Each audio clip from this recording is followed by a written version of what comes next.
Today we're moving on to Notes 2.2, Linear Functions and Function Notation. Alright. A linear function is in the form of y equals mx plus b. This would be considered slope intercept form. But we're looking for y equals mx plus b. That would be a linear function. If the function is linear, we should be able to solve for y. The x must be on the top of the fraction. There should be no x's in the bottom of the fraction. X must be to the first power, and any variable with no power and no exponent is to the first. And if there is just a number, the function is linear. So if it said y equals 3, the function is linear. So these four criteria are what we're thinking about when we're classifying functions as linear or not. In function notation, the first thing you need to do is solve for y.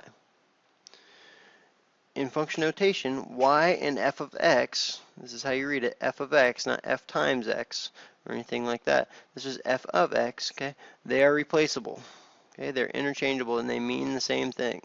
F of x represents y, okay? So here we go. We need to determine whether a function is linear and explain. What I noticed right away about this is that I need to solve for y. But I just said f of x is the same as y. So if I want to change this to y, that's fine. If y equals this whole thing, it means the same thing. So I have solved for y. I need to see if all of my x's are in the numerator. Well, I don't see any fractions, so that's okay. My exponents need to all be 1. Okay, here's an exponent. Here's an exponent up here.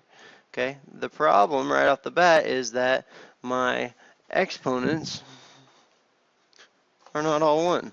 So as soon as I see this right here, I know this is not linear. And if I need to explain that, I'm saying my exponents of my x and my y are not all 1. My exponents in my x variable are not 1. Okay, so as soon as you see a 2 in the exponent, that's no good. It's not linear. Looking at this one, once again, let's solve for y. G of x is the same as f of x. Y equals x over x plus 1. Okay, so we've solved for y. I need to make sure all my x's are just in the numerator and none in the denominator. Oh, right off the bat, I notice I do have an x in the numerator, but the problem, the bad part, is this guy, this x in the denominator. So this would not be linear. And if I wanted to explain that, I would say x is in the denominator.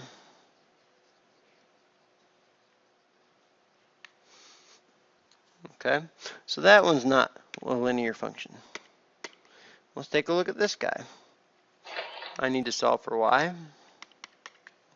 Not so bad, I already have y by itself. And it says y equals -4.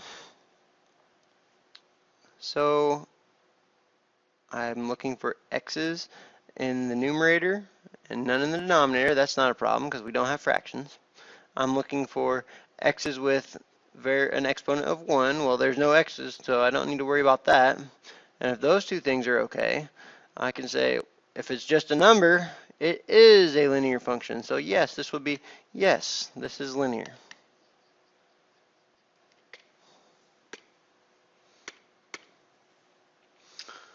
Let's check this one out. I need to solve for y. And what we know about function notation is that f of x and y are the same thing. So y equals 4x minus 1. They're interchangeable. And so far, so good. We have our y. We need to check if all our x's are in the numerator, none in the denominator. That looks fine too. There's no fraction. X is on the top. That's good. We need to check if the x is the exponent of 1. Okay, as long as there's nothing up there, it is to the first power. So that's all right. It's not just a number, so we don't worry about that. This is a linear function because it meets all the criteria. So yes, this would be linear.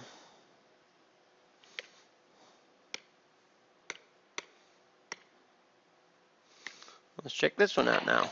Solve for y. G of x, f of x, h of x, k of x, any kind of x we know is interchangeable with y. I need to go through my stuff again. Is the x on the numerator and no x is in the denominator? Yes. Is there an exponent on x other than 1? Yes, there is. So this disqualifies it. So not a function, not a linear function, not linear. Okay, because the x is to the third power. That disqualifies it from being linear. Okay, let's try another one here. An example of one with x in the denominator. Solve for y. Okay. First criteria off the bat says you better have x in the numerator, no x in the denominator. That's what disqualifies it. It's not linear. Not linear. X in the denominator. So that is not linear. This one looks very similar. However, is x in the numerator? Yes. X is in the numerator. That's okay. X is to the first power. That's okay. Finally, is it just a number? No, we don't have to worry about that. So yes, this would be linear. As long as x is not in the denominator, okay, you're good to go. And as long as x doesn't have another exponent on it, you're good to go. Now we're going to do some evaluations. It says evaluate the function when x equals -2. So literally every single part of this function needs to be, instead of x, a -2. We're not changing this to y this time. We're leaving it as f of x. So I'm going to say f of, instead of x, is not going to be x anymore. -3 instead of x, there's not going to be an x anymore. Okay? I'm saying, instead of f of x, I'm saying f of -2. And that must be equal to -3 times -2 plus 7. This is not f times 2. This is f of -2. This is saying when the function is at -2, what is the y value? F of -2 equals -3 times -2 is 6 plus 7. F of -2 equals 13. You do not divide by -2. You don't do anything else. This is the final answer. F of -2 equals 13. You do not change that. You are not solving for f. That is function notation. It means the function at -2 equals 13. That's your final answer. Let's try another one here. It says g of x equals x squared plus 2x minus 10. I'm going to plug in x equals -3. So everywhere I see an x, even on the left-hand side, I'm plugging in -3. And when I plug in my negative numbers, I need to make sure I plug them in with parentheses so I don't change my values. The left-hand side does not change. It remains as g of -3. -3 squared is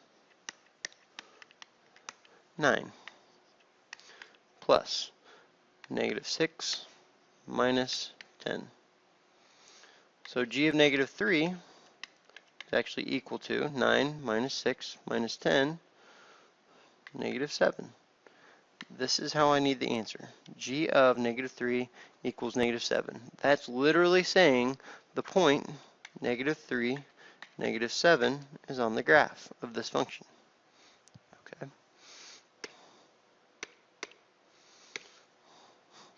Let's do another one. F of, this time we want x to be 3.